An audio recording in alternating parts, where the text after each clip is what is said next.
Praise the lord. ఈరోజు దేవుని వాగ్దానము మత్తయి సువార్త 5వ అధ్యాయము 11వ వాక్యం. నా నిమిత్తము జనులు మిమ్మును నిందించి హింసించి మీ మీద అబద్ధముగా చెడ్డ మాటలెలా పలుకున్నప్పుడు మీరు ధన్యులు. ఆమెన్. ప్రభువునందు ప్రియ దేవుని పిల్లలారా, మన ప్రభువును రక్షకుడైన యేసుక్రీస్తు ప్రభుల వారి దివ్యనామమున మీకు శుభములు తెలియచేస్తూ ఉన్నాను. ఈరోజు దేవుడు మనకిచ్చిన ఈ వాగ్దానాన్ని ధ్యానం చేద్దాం. నా నిమిత్తము జనులు మిమ్మును నిందించి హింసించి మీ మీద అబద్ధముగా చెడ్డ మాటలు ఎలా పలుకున్నప్పుడు మీరు ధన్యులు.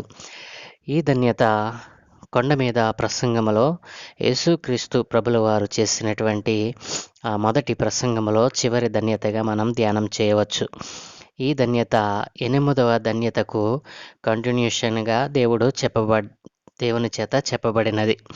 8వ ధన్యతలో నీతి నిమిత్తం హింసింపబడిన వారు ధన్యులు అన్నాడు దేవుడు. ఇక్కడ నా నిమిత్తము మీరు హింసల పాలైతే మీరు ధన్యులు అని దేవుడు అంటున్నాడు.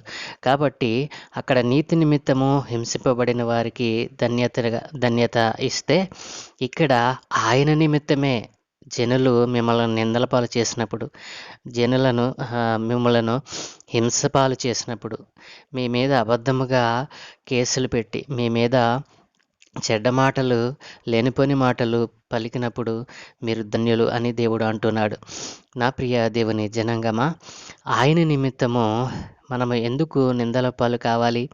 ఆయన నిమిత్తం మనము హింస ఎందుకు అనుభవించాలి అని అంటే, ఆయన సజీవుడైన దేవుడు, ఆయన ప్రేమ కలిగిన దేవుడు, ఆయన కనికరమ కలిగిన దేవుడు, ఆయన సర్వలోకాధికారి, ఆయన రక్షకుడు, మనలను పరలోక రాజ్యం చేర్చుటకు అధికారం కలిగిన వాడు, ఆయన సజీవుడైన దేవుడు, ఆయన పునరుద్ధానుడైన దేవుడు, ఆయన స్వస్థపరచగలిగిన వాడు. ఇన్ని చేయగలిగినటువంటి ఆయనను కలిగి ఉండటం మనకు ధన్యతే కదండి. ఇంత గొప్ప రక్షణను మనకు అనుగ్రహించేటువంటి ఆ యేసయ్యను కలిగినటువంటి మనము ఒకవేళ నింద వచ్చిందని ఆయన ఉచితంగా ఇచ్చినటువంటి రక్షణను మనం వదిలేస్తూ ఉన్నామా? ఆయన మనకిచ్చినటువంటి ఈ నిరీక్షణను మనం వదిలిపెట్టేసి లోకంతో స్నేహం చేయాలని ఒకవేళ ఆయనను వదిలిపెట్టేస్తూ ఉన్నామా? ఆలోచన చేయండి. నా నిమిత్తము మీరు నిందల పాలవుతారని ఆయనే చెప్పాడు కదా. ఆయన మాటలను విన్నటువంటి నీవు, ఆయన మాటలను అనుసరించినటువంటి నీవు కొద్ది కాలము ఆయనలో నిలిచి ఉండి వెంటనే లోకంతో స్నేహం చేసి పడిపోతున్నావా?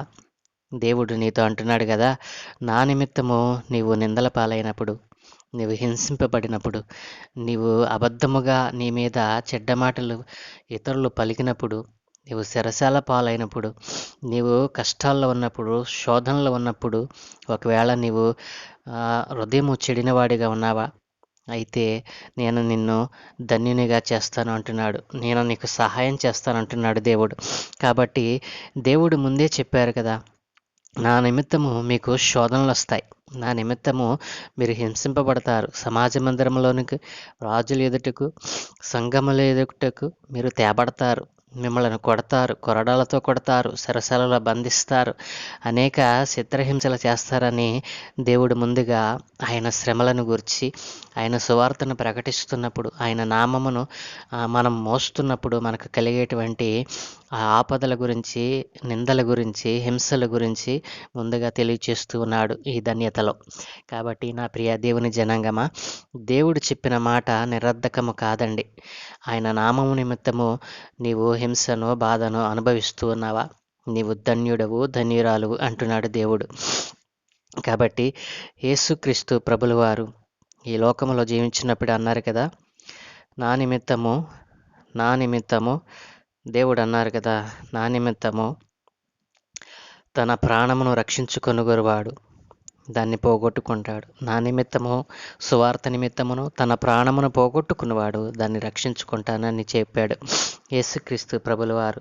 మార్కు సువార్త 8వ అధ్యాయం 35వ వచనంలో అంటాడు కదా, తన ప్రాణమును రక్షించుకొనగోరువాడు దానిని పోగొట్టుకొనును, నా నిమిత్తము, సువార్త నిమిత్తము తన ప్రాణమును పోగొట్టుకున్నవాడు దాన్ని రక్షించుకొనును అంటున్నాడు. కాబట్టి యేసుక్రీస్తు ప్రభుల వారు, నీవు నన్ను నీవు నన్ను వెంబడించాలంటే ఆయన ఈ రీతిగా చెప్పారు. మత్తయి సువార్త 19:29 అన్నారు కదా, నా నామము నిమిత్తము అన్నదమ్ములనైనను, అక్క చెల్లెండ్రనైనను, తండ్రినైనను, తల్లినైనను, పిల్లలనైనను, భూములనైనను, ఇండ్లనైనను విడిచిపెట్టిన ప్రతి వాడును 100 రెట్లు ఫలము పొందును. ఇదిగాక నిత్య జీవమును స్వతంత్రించుకొనును అంటున్నాడు. ఎంత గొప్ప వాగ్దానం అండి! ఆయన నామము నిమిత్తము మన సొంత అన్నదమ్ములనైనను, మన సొంత అక్క చెల్లెండ్రనైనను, మనలను కన్న తండ్రినైనను, తల్లినైనను, మన మన మనకు పుట్టిన పిల్లలనైనను, మనకు కలిగినటువంటి భూములనైనను, మనకు కలిగినటువంటి ఇండ్లనైనను విడిచిపెట్టిన ప్రతివాడు 100 రెట్లు ఫలం పొందుతాడు. ఎక్కడ పొందుతాడండి? వీళ్ళందరినీ విడిచిపెట్టి, భూములు విడిచిపెట్టి, పిల్లల్ని విడిచిపెట్టి, తల్లిదండ్రులను విడిచిపెట్టి, అక్కా చెల్లెలను దూరం చేసుకొని మనం 100 రెట్లు ఫలము ఎక్కడ పొందగలం అనంటే, ఇది దేవుడు చెప్పింది ఇహ సంబంధమైనది కాదండి. మనము పరలోకమందు ఆ ఫలాన్ని మనం అనుభవించగలం. అంతేకాకుండా నిత్య జీవము, మనకు మరణమైనటువంటిది లేకుండా చేస్తానని దేవుడు అంటున్నాడు. కాబట్టి ఒకవేళ ఆయన నామము నిమిత్తము నీవు నీ అన్నదమ్ములను విడిచిపెట్టావా? నీ అక్క చెండ్రులకు దూరమయ్యావా? నీ సొంత పిల్లలకు నీవు దూరమయ్యావా? నీ ఆస్తికి నువ్వు దూరమయ్యావా? చింతించకు. దేవుడు అంటున్నాడు కదా, నిత్య జీవము నీకు ఇస్తాను అంటున్నాడు. కాబట్టి నా ప్రియ దేవుని పిల్లలారా, ఈ మాటలు వింటున్నటువంటి నీ జీవితంలో ఒకవేళ ఎందుకురా బాబు నేను యేసయ్యను నమ్మాను, యేసయ్యను నమ్మనందుకే కదా నా వాళ్ళందరూ నన్ను వెలివేశారు, ఈ నిందలు, ఈ హింసలు, ఈ శ్రమలు నాకు సంభవిస్తున్నాయి అని ఒకవేళ నీవు నిరాశ నిస్పృహల్లో ఉన్నావా? దేవుడు నీతోనే మాట్లాడుతున్నాడు. ఆయన నీకు నిత్య జీవం ఇస్తానంటున్నాడు. నీకు శ్రమ వచ్చిందని కృంగిపోకు. శ్రమ దినమున నీవు కృంగిన ఎడల నీకేమి ప్రయోజనం? యేసయ్య నీ చెంత లేకపోతే నీవు శ్రమ కలిగినప్పుడు నీవు ఎవరికి మొరపెడతావు?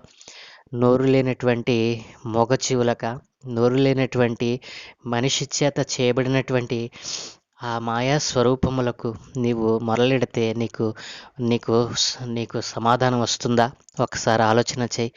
ఇంత అజ్ఞానంగా నీవు బ్రతకడానికి నీవు ఎందుకు పూనుకుంటున్నావు? నీ తల్లిదండ్రులు నిన్ను అజ్ఞానులుగా పెంచారా? నీకు జ్ఞానమును అభ్యసించలేదా? నిన్ను మంచి జ్ఞానవంతునిగా మార్చుటకు మంచి మంచి చదువులు చదివించారు కదా. ఇంత చదివిన నీవు ఎందుకు ఆచారం అనేటువంటి ఆ ఊబిలో నీవు కూరుకుపోతున్నావు? ఆచారములో ఏముంది? ఆచారములో సత్యం ఉందా? ఆచారములో జీవముందా? ఒకసారి ఆలోచించవా? దేవుడు అంటున్నాడు కదా, ఆయన చెప్పినటువంటి మాట ఏది నిరర్ధకము కాదండి. క్రీస్తు నామము నిమిత్తము మీరు నిందల పాలైన ఎడల మహిమా స్వరూపి అయిన ఆత్మ, అనగా దేవుని ఆత్మ మీ మీద నిలుచుచున్నాడు గనుక మీరు ధన్యులు అంటున్నాడు. 1 పేతురు 4:14 ఈ రీతిగా వ్రాయబడిందండి. క్రీస్తు నామము నిమిత్తము మీరు నిందల పాలైన ఎడల మహిమా స్వరూపి అయిన ఆత్మ, అనగా దేవుని ఆత్మ మన మీద నిలుచుచున్నాడని చెప్పుచున్నాడు. అలాగే లోకస్వార్త 21:17 అంటాడు కదా, నా నామము నిమిత్తము మీరు మనుషులందరి చేత ద్వేషింపబడతారన్నాడు. దేవుడు ముందే చెప్పాడండి, నా నామమును మీరు మోస్తున్నట్లయితే, నా నామమును మీరు రక్షణ పొందుకున్నట్లయితే మనుషులందరి చేత మీరు ద్వేషింపబడతారని ఆయన ముందే చెప్పారు. కాబట్టి నీకు చింత ఎందుకు? ద్వేషం అనేది కంపల్సరిగా మన పొరుగువారి నుండి మనకు వస్తుందని తెలిసి కూడా నువ్వు ఒకవేళ ఆయన నామాన్ని విడిచిపెడుతున్నావేమో జాగ్రత్త. ఆయన ఇచ్చేటువంటి నిత్య జీవాన్ని నువ్వు పొందుకోలేవు. అలాగనే దేవుడు అన్నాడు కదా, నా నామము నిమిత్తము అందరి చేత మీరు ద్వేషింపబడదురు, అంతము వరకు సహించిన వాడే రక్షణ పొందునని చెప్తూ ఉన్నాడు. మార్కు సువార్త 13:13 ఈ వాక్యము రాయించాడండి. నా నామము నిమిత్తము అందరి చేత మీరు ద్వేషింపబడతారు, అంతము వరకు నీవు సహించినావా, నీకు రక్షణ కలుగుతుందని చెప్తున్నాడు దేవుడు. కాబట్టి అలాగనే 6:22 లోకస్వార్త 6:22 అంటున్నాడు కదా, మనుష్య కుమారుని నిమిత్తము మనుష్యులు మిమ్మల్ని ద్వేషించి, వెలివేసి, నిందించి, మీ పేరు చెడ్డదని కొట్టివేయినప్పుడు మీరు ధన్యులు అంటున్నాడు. ఆయన నిమిత్తము మనుషులు మనల్ని ద్వేషిస్తారంటండి, వెలివేస్తారు, నిందిస్తారు, మన పేరు మంచిది కాదని కొట్టివేస్తారు. అయినప్పటికీ ఆయన అంటున్నాడు కదా, నీవు ధన్యుడవు, ధన్యురాలవు అంటున్నాడు. అలాగుననే మత్తయి సువార్త 10:39 అంటున్నాడు కదా, తన ప్రాణమును దక్కించుకునేవాడు దాన్ని పోగొట్టుకొనును గాని నా నిమిత్తము తన ప్రాణము పోగొట్టుకునేవాడు దాన్ని దక్కించుకును అంటున్నాడు. ఆయన నిమిత్తము నీ ప్రాణము ఒకవేళ విడిచిపెట్టడానికి సిద్ధపడుతున్నావా? అయితే నీవు ధన్యుడవు అంటున్నాడు. అయితే నువ్వు పోగొట్టుకుంటున్నావా అనుకుంటున్నావు, కానీ ఆయన దాన్ని పోగొట్టనివ్వడండి. నిత్య జీవంలో ఆయన నిన్ను చేర్చుకుంటాడు. అలాగనే యోహాను సువార్త 15:21 అంటాడు కదా, అయితే వారు నన్ను పంపిన వారిని ఎరుగరు గనుక నా నామము నిమిత్తము వీటన్నిటినీ మీకు చేదురు. అంటే నా నామము నిమిత్తం వీటన్నిటినీ మీకు చేదురు అని దేవుడు చెప్పాడు. అంటే ఏమిటండి? నిందలు, హింసలు, శ్రమలు వస్తాయి. నా నామం నిమిత్తము మీకు ఇవన్నీ సంభవిస్తాయి. కాబట్టి మీరు ధైర్యం తెచ్చుకోండి, భయపడద్దు. ఎన్ని శ్రమలు వచ్చినా, ఎన్ని హింసలు వచ్చినా, ఎన్ని వేదనలు మీకు కలిగినా నేను తోడుగా ఉంటానని దేవుడు వారికి భరోసా ఇచ్చినట్లుగా మనం చూస్తూ ఉన్నాము. అలాగే మత్తయి సువార్త 10:22 అంటాడు కదా, మీరు నా నామము నిమిత్తం అందరి చేత ద్వేషింపబడదురు, అంతము వరకు సహించిన వాడు రక్షింపబడతాడని మరొక చోట ఈ రీతిగా రాయించాడండి. ప్రకటన గ్రంథము 2:3 నీవు సహనము కలిగి నా నామము నిమిత్తము భారము భరించి అలయలేదని నేను ఎరుగుదును అంటున్నాడు. సంఘము గురించి ఆయన వ్రాస్తూ అంటున్నాడు కదా, సంఘము సహమును కలిగి ఆయన నామము నిమిత్తము భారం భరించి అలయలేదంటండి. అందుకనే దేవుడు నేను ఎరుగుతాను అంటున్నాడు. అలాగే మార్కు సువార్త 8:35 అంటున్నాడు కదా, తన ప్రాణమును రక్షించుకొనగోరువాడు దాన్ని పోగొట్టుకొనును, నా నిమిత్తమును సువార్త నిమిత్తమును తన ప్రాణమును పోగొట్టుకునేవాడు దాన్ని రక్షించుకుంటాడు అంటున్నాడు. ఆయన నామము నిమిత్తము, సువార్త నిమిత్తము ప్రాణం పోగొట్టుకున్నావా? ఒకవేళ దాన్ని నువ్వు రక్షించుకున్నావని గుర్తించు. దేవుడు నీ పక్షమున నిలుస్తానంటున్నాడు. నిత్య జీవంలో నీకు స్థానం ఇస్తానంటున్నాడు. అలాగననే అపోస్తుల కార్యముల గ్రంథము 9:16 అంటాడు కదా, ఇతడు నా నామము కొరకు ఎన్ని శ్రమలను అనుభవింపవలెనో నేను ఇతనికి చూపుదునని అతనితో చెప్పాను. యేసుక్రీస్తు ప్రభుల వారు సౌలు పౌలుగా మారనప్పుడు ఆయనను పట్టుకుంటాడు. ఆయన తన సంఘమును హింసిస్తున్నప్పుడు, సౌలు తన సంఘాన్ని హింసిస్తున్నప్పుడు దర్శన రూపిగా సౌలుకు ప్రత్యక్షమై ఆయనను పౌలుగా మారుస్తూ అన్నటువంటి మాటలండి ఇవి. కాబట్టి నా ప్రియ దేవుని జనాంగమా, ఈరోజు నా దేవుడు నీతోనే మాట్లాడుతూ ఉన్నాడు. ఆయన నిమిత్తం ఒకవేళ నీవు నిందల పాలయ్యావా? ఆయన నిమిత్తము నీవు హింసింపబడుతూ ఉన్నావా? ఆయన నామమును ఎరిగినందుకై నీవు నీ తోటి వారితోనే, నీ ఇంటి వారితోనే, లేదా ఈ సంఘములోను సమాజములోను మరి నీ చుట్టుపక్కల వారితోనూ నువ్వు ద్వేషింపబడుతున్నావా? అయినా నీవు ధన్యుడువు, ధన్యురాలు అని దేవుడు అంటూ ఉన్నాడు. నీకు నిత్య జీవం ఇచ్చుటకే ఆయన ఈ లోకానికి వచ్చాడండి. ఆ సజీవుడైన దేవునిని, పునరుద్ధానుడైన దేవునిని, మరణము గెలిచి లేచినటువంటి దేవునిని ఈరోజు నీవు జీవించి ఉన్నావంటే నీ దగ్గర నిలిచి ఉండి నీవు మరలిడే ప్రతి మరను వింటున్నటువంటి దేవుడు యేసుక్రీస్తు ప్రభుల వారేనని నీవు నమ్ముచున్నావా?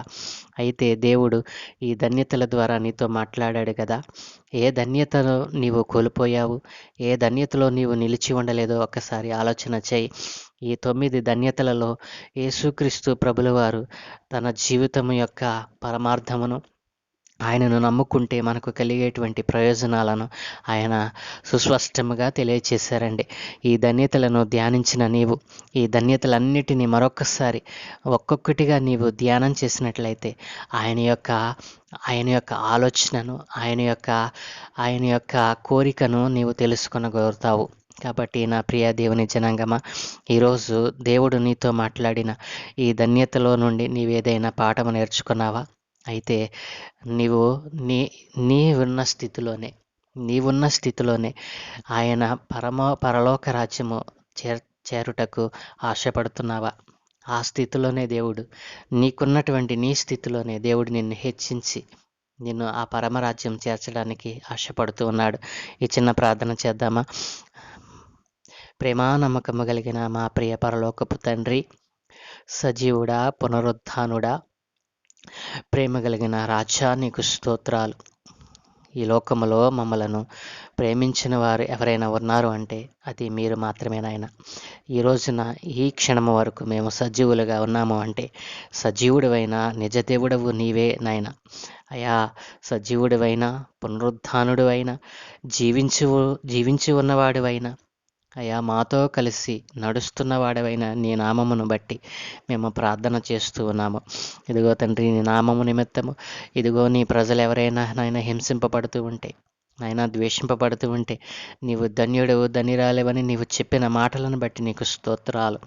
అయా ఇదిగో తండ్రి, ఎందరైతేనైనా ఇదిగో తండ్రి నీ నామం ఎరిగిన వారిని ద్వేషభావంతో చూస్తూ ఉన్నారు, వారిని నైనా శ్రమల పాలు చేస్తున్నారు, అట్టి వారందరినీ మీ చేతులకు అప్పగిస్తూ ఉన్నాను నాయన. అయా నీ నామము నిమిత్తమునైనా నీ నామమును భరిస్తూ నీ వాక్యమును ప్రకటిస్తూ ఇదిగో సర్వలోకమునకు వెళ్ళి సువార్తను ప్రకటించమని మీరు చెప్పిన మాటకు లోబడి ఇదిగో నీ అభిషేకమును పొంది ఎందరైతే నీ సువార్థికులు సేవకులునైనా అయా నీ వార్తను ప్రకటిస్తూ ఉన్నారో వారికి కలుగుతున్నటువంటి వేదనల నుండి, వారికి కలుగుతున్నటువంటి హింసల నుండి వారికి విడుదల దయచేశారు నాయన. ఇదిగో వారికి జీవ కిరీటం నుంచానన్నారు నాయన, నిత్య జీవన అనుగ్రహిస్తానన్నారు నాయన. ఇదిగో తండ్రి, ఇదిగోనైనా ఈ వాగ్దానం వింటున్న వారిలో అయ్యా ఇదిగో తండ్రి నీ బిడ్డలను హింసించిన వారున్నారు, అయా నీ నామాన్ని ఎరిగిన వారున్నారు, అయా నిన్ను తమ స్వంత రక్షకునిగా అంగీకరించిన వారు ఉన్నారు నాయన. అట్టి వారితో మీరు ఇప్పుడే మాట్లాడమని, వారిలో ఒక గొప్ప కార్యముని మీరు కలిగించమని, వారిలో గొప్ప నూతనమైన మార్పును మీరు దయచేయమని, ఆలోచించే మనస్సు, సత్యమును గ్రహించే ఆ జ్ఞానాన్ని వారికి దయచేయమని, అజ్ఞానాన్ని వీడి జ్ఞానముతో వారి బ్రతకడానికి కృప చూపమని, ఇప్పుడే నిన్ను సొంత రక్షకుని అంగీకరించి నీ నామములో నిలిచి ఉండే భాగ్యం అనుగ్రహించమని, ఈ సత్య సువార్తను వారు పొందుకున్నటువంటి ఈ గొప్ప రక్షణను అనేకులకు ప్రచారం చేసేటువంటి వారిగా అయ్యా, క్రైస్తవం అనేది మతం కాదని, ఇది మార్గమని, పరలోక రాజ్యం చేర్చేటువంటి గొప్ప మార్గమని ఆయన అనేక మందికి తెలియచేసే గొప్ప ధన్యత నీ బిడ్డలకు అనుగ్రహించమని, అన్ని విషయాలలో నీవే మహిమ పొందుకోమని, ఈరోజు పెళ్లి రోజు పుట్టినరోజు జరుపుకుంటున్న బిడ్డలందరినీ మీరు దీవించమని, మరొక నూతన దయాకిరీటము వారి జీవితంలో అనుగ్రహించినందుకై మీకు స్తుతులు చెల్లించేవారిగా వారిని తయారు చేయమని, అయ్యా నీ పిల్లలైన వారు నాయన ఎందరైతే నాయన ఈరోజు పనిపాటల కొరకే, వారి ఉద్యోగముల కొరకే నైనా వారు ప్రయాణాలు చేస్తూ ఉన్నారు, వారు ఏ వాహనములో ప్రయాణం చేస్తున్నా వారికి క్షేమకరమైన ప్రయాణమును అనుగ్రహించమని, నీ దూతల కాపుదల వారికి అనుగ్రహించి తిరిగి వెళ్ళి వచ్చే వరకు నీ పర్యాంతము అయ్యా నీ దూతల కాపుదల వారికి దయచేసి కాపాడమని, ఈరోజు మొదలు అంతము వరకు నీవు కాపాడి నీవే మహిమ ఘనత ప్రభావం పొందుకోమని యేసు నామములో అడుగుచున్నాము తండ్రి. Amen, amen, amen.